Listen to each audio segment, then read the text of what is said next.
தயவு செய்து சாப்பிடாதீங்க ப்ளீஸ் சாப்பிடாதீங்க. ஏனுங்க சாப்பிடாதீங்க சாப்பிடாதீங்க ப்ளீஸ். சாப்பிடாதீங்க ப்ளீஸ். சாப்பிடாதீங்க ப்ளீஸ். சாப்பிடாதீங்கம்மா. சாப்பிடாதீங்க ப்ளீஸ். சாப்பிடாதீங்க ப்ளீஸ். தயவு செய்து சாப்பிடாதீங்க சாப்பிடாதீங்க. சாப்பிடாதீங்க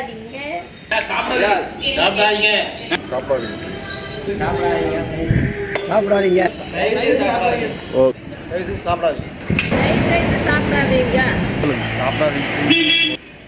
சாப்பிடாதீங்க தயவுசெய்து சாப்பிடாதீங்க. தயவுசெய்து சாப்பிடாதீங்க. தயவுசெய்து சாப்பிடாதீங்க. சாப்பிடாதீங்க. வேண்டாம் சார் சாப்பிடாதீங்க தயவுசெய்து சாப்பிடாதீங்க. வேண்டாப்பா சாப்பிடாதீங்க.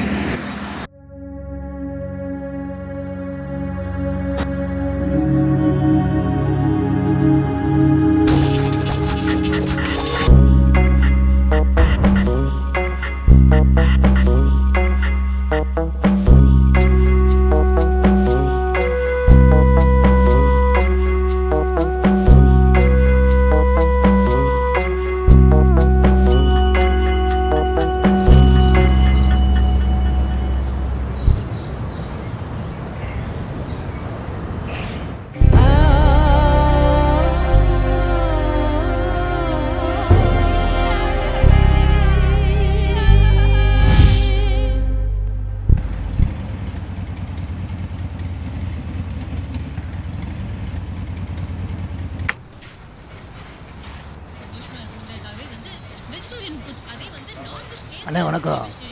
அண்ணா வந்துட்டார், புரோட்டா போடு.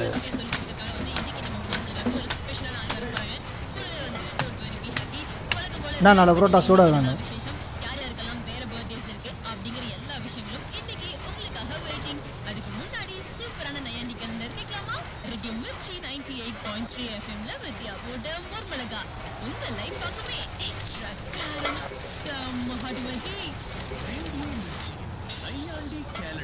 அண்ணா இன்னும் 4 புரோட்டா.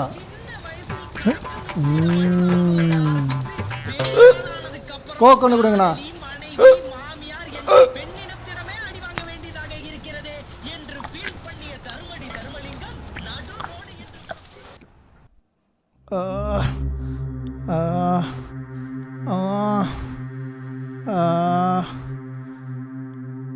ஏங்க என்னாச்சு? ஒன்றும் இல்லை, உள்ள போ. இருக்கு தண்ணி வந்து.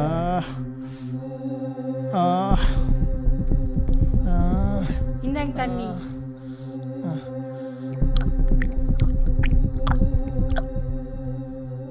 நான் ரொம்ப வயிற்று வலிக்கு டாக்டர் போய் பார்த்து வரேன்.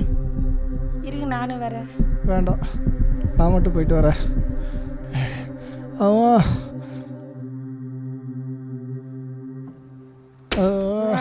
சார் வணக்கம் சார். வாங்க சதீஷ்குமார், உட்காருங்க. என்ன பிரச்சனை? வயிறு ரொம்ப வலிக்குது சார். 1 மணி நேரமாக வலிக்குது சார். கடைசியாக என்ன சாப்பிட்டீங்க? புரோட்டா சாப்பிட்டேன் சார். உங்களை மைதா சம்மந்தப்பட்ட உணவில் சாப்பிட வேண்டாம்னு சொல்லியிருக்கேன்லங்க. ஃபுல் மீல் சாப்பிட்ட மாதிரி இல்லை சார். புரோட்டா சாப்பிட்ட மாதிரி இருக்குது. உங்கள் பழைய ரிப்போர்ட்டை கொண்டு வந்திருக்கீங்களா?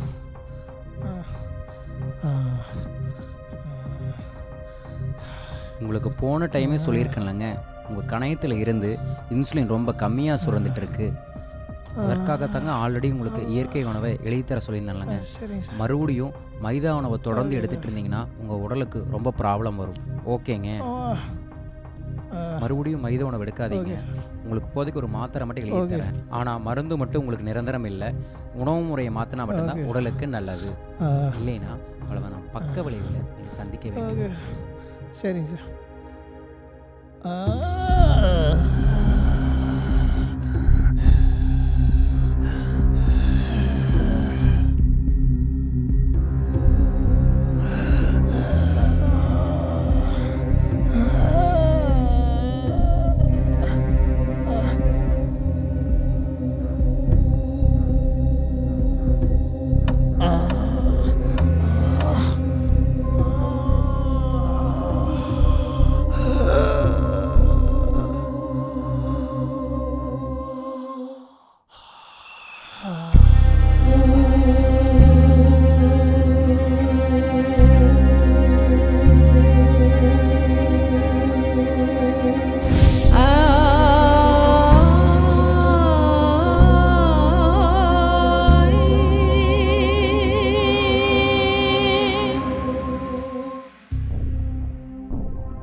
சார் வயிறு ரொம்ப வலியாக இருக்குங்க சார். ஒரு வாந்தியே வந்துட்டே இருக்குங்க சார். கடைசியாக என்ன சாப்பிட்டீங்க? காலையில் டிஃபனுங்க சார், மதியம் லஞ்சு, ஈவினிங் வந்து சாயந்தரம் புரோட்டா சாப்பிட்டேங்க சார். நேற்று என்ன சாப்பிட்டீங்க? நேற்று நைட்டு நைட்டு புரோட்டா தாங்க சார். ஆனால் ஈவினிங் ரெகுலராக புரோட்டா தான் சாப்பிட்றீங்களா? ஆமாங்க சார், ஈவினிங் ரெகுலராக புரோட்டா தான். ஏன்னா சீப்பாக தாங்க சார் கிடைக்கும், அதனால் அதுவே சாப்பிட்டேன். புரோட்டா அப்படிங்கிற ஒரு உணவு மைதா அப்படிங்கிற ஒரு மாவால் செய்யப்படக்கூடிய ஒரு உணவுங்க. சரி. இந்த மைதா அப்படிங்கிற உணவே பார்த்தீங்கன்னா ஒரு காலத்தில் போஸ்டர் ஒட்டுறக்கும் கால்நடைகளுக்கு தீவனங்களாக கொடுத்துட்டு இருந்தாங்க. இதை தொடர்ந்து நீங்கள் பயன்படுத்திட்டு இருந்தீங்கன்னா உங்கள் கணையத்தில் இருக்கிற இன்சுலின் சுரக்காதை இதை தடுத்துரும். அதனால் கிட்னியும் அதன் மூலமாக ஹார்ட்டும் பாதிப்படைஞ்சிடும். இதே கேட்டகரியில் நம்மளோட பேஷண்ட் ஒருத்தர் ஒரு 15 நாளுக்கு முன்னாடி எதிர்பாராமல் ஹார்ட் அட்டாக் வந்து இறந்துட்டார். அப்படி இறந்து எதிர்பாராத டைமில் அவர் யோசிக்கும் பொழுது கடந்த 2 ஆண்டு காலமாக அவர் சாப்பிட்ட உணவே பார்த்தீங்கன்னா பரோட்டா தான். அவருக்கு தொடர்ந்து நாங்கள் எச்சரிக்கை கொடுத்துட்டே இருந்தோம், மைதா உணவை பயன்படுத்தாதீங்க, மைதா உணவை பயன்படுத்தாதீங்க. ஆனால் எதிர்பாராமல் அவர் பயன்படுத்தி உயிரே போயிடுச்சு. ஸோ தயவு செஞ்சு மைதா உணவுகளை தவிர்த்துருங்க. அதில் பரோட்டா மட்டுமல்ல, நூடுல்ஸ், பப்ஸு, ஸ்நாக்ஸ் ஐட்டம்ஸ் எல்லாமே. ஸோ இதை தவிர்த்திங்கனாவே உங்கள் உடம்பும் நல்லாயிருக்கும், வாழ்க்கையில் ஆரோக்கியமாக இருக்கலாம். ஸோ இப்போ நீங்கள் வாந்தியை நிறுத்தணும் அப்படின்னா ரெகுலராக இரவு பழங்களையும் காய்கறிகள் மட்டுமே உண்ணுங்க, இயற்கைக்கு திரும்புங்க. அப்போ தான் வாழ்க்கை ரொம்ப சிறப்பாக இருக்கும். புரோட்டா இவர்களின் பார்வையில் மைதா மாவு இன்றைக்கு மக்களிடையே பரவி மக்களுக்கு உடல் உபாதைகள் மிக கொடுமையாக பாதித்து வருவதை இன்றைக்கி மருத்துவ விஞ்ஞானிகளும் ஆராய்ச்சியாளர்களும் கூறி வருவதை காண்போம். அதில் ஒரு சில முறைகளில் நோய்கள் எவ்வாறு பாதிக்கிறது என்று பார்ப்போமானால், மைதா மாவினால் புரோட்டாக்கள் தயார் பண்ணி அதற்கு தேவையான குருமா சைடிஷ்கெல்லாம் தயார் பண்ணக்கூடிய ஒரு சூழ்நிலைகளில் பலவிதமான உப்புகள் தயார் பண்ணி அதில் ஏற்படக்கூடிய அந்த சுவை மாற்றத்தினால் நமது உடம்பிலே பலவிதமான புற்றுநோய்களும் பலவிதமான நரம்பு தளர்ச்சிகளும் பலவிதமான உடல் உபாதைகளும் வயிறு சம்பந்தப்பட்ட நோய்களும் இன்றைக்கு நிறையா நம்மளுடைய மக்களிடையே பரவி வருவதை நம்ம பார்க்கின்றோம். 4448 வியாதிகளுக்குமே ஒவ்வொரு மருத்துவ மையங்கள் அமைக்கக்கூடிய ஒரு சூழ்நிலைகள் இந்த உணவு முறைகள்னால் வந்துவிட்டது என்பதை மிக வருத்தத்தோடு நம்ம தெரிவித்துக் கொள்கிறோம். அதுபோல் இல்லாமல் நம்மளுடைய வரக்கூடிய காலகட்டங்களில் நம்மளுடைய இயற்கை முறைகளில் வந்துட்டு எதெல்லாம் நம்ம சாப்பிடலாம் அப்படிங்கிறதெல்லாம் மிகுந்த ஒரு குறிப்புகளோடு எங்களுடைய ருதம்பரா அறக்கட்டளையின் சார்பாக வந்துட்டு நம்மளை அதை தெரிவிக்க இருக்கிறோம். இன்றைக்கி எங்களுடைய இந்த ருதம்பரா அறக்கட்டளைகளுக்கு வந்துட்டு நம்ம டெல்லியில் இருக்கக்கூடிய ஆயுஷ் மெடிக்கல் அசோசியேஷன் கூடிய மிகப்பெரிய ஒரு 5 சிஸ்டம் முறைகளை உடைய ஒரு அமைப்பு எங்களுக்கு உறுதுணையாக இருந்து வருகிறது என்பது இந்த சந்தோஷமான இந்த நேரத்தில் நாங்கள் தெரிவித்துக் கொள்கிறோம். இதை வந்துட்டு முழுமையாக வந்துட்டு நம்மளுடைய பொதுமக்கள் வந்துட்டு விழிப்புணர்வு அடையணும்.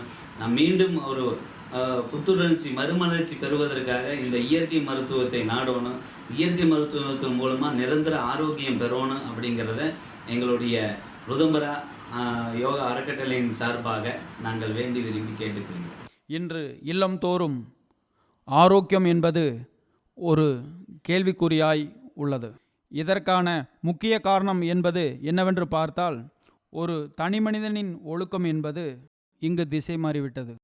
நமது கலாச்சாரம், நமது உணவு முறைகள், நம்முடைய பண்டைய ஒழுக்க முறைகள் நாம் விலகி நிற்கும்போது நமக்குள் மன உளைச்சல்கள், எங்கு காணினும் சர்க்கரை நோய், உடல் பருமன் என்று பல வகையான நோய்களுக்குள் மனிதன் ஆட்பட்டு என்று மருத்துவ செலவுக்காக அவனுடைய வாழ்நாளை அர்ப்பணித்து கொண்டிருக்கும் ஒரு விஷயங்கள் நடந்து கொண்டிருக்கிறது. இந்த சூழலிலிருந்து மாறணும்னா நம்முடைய பண்டைய உணவு முறைகளான, அதாவது பண்டைய உணவு முறைகளாக நமது முன்னோர்கள் ஏற்றுக்கொண்ட கம்பு, ராகி, சோளம், குதிரைவாளி இந்த மாதிரின ஒரு குறுந்தானியங்களை, இயற்கையான பல வகைகள், சூரியனால் சமைக்கப்பட்ட அற்புதமான பழங்கள், இதைய நம்ம உணவாக எடுத்துக்கும்போது நம்ம உடலில் ஆட்டோமேட்டிக்காக உள்ளே இருக்கக்கூடிய சுரபிகள், கிளாண்டுன்னு சொல்லக்கூடிய சுரபிகள் ரொம்ப அற்புதமாக செயல்படுது. இந்த சுரபிகள் ஊக்குவிக்கக்கூடிய உணவுகள் நமக்கு கிடைக்கும்போது ஆரோக்கியமும் ஆன்மீகமும் நமக்கு எளிமையான முறையில் ஒரு ஆனந்தமான வாழ்விற்கு வித்திடும் என்பது நம்ம ருதம்பரா யோகா அறக்கட்டளையோட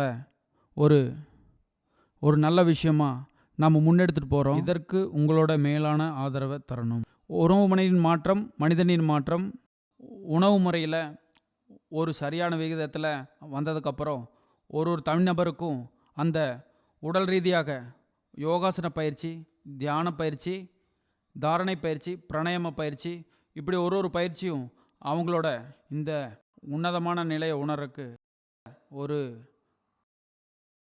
விஷயம் ரொம்ப அற்புதமாக அமையும்னு நினைக்கிறேன். நன்றி.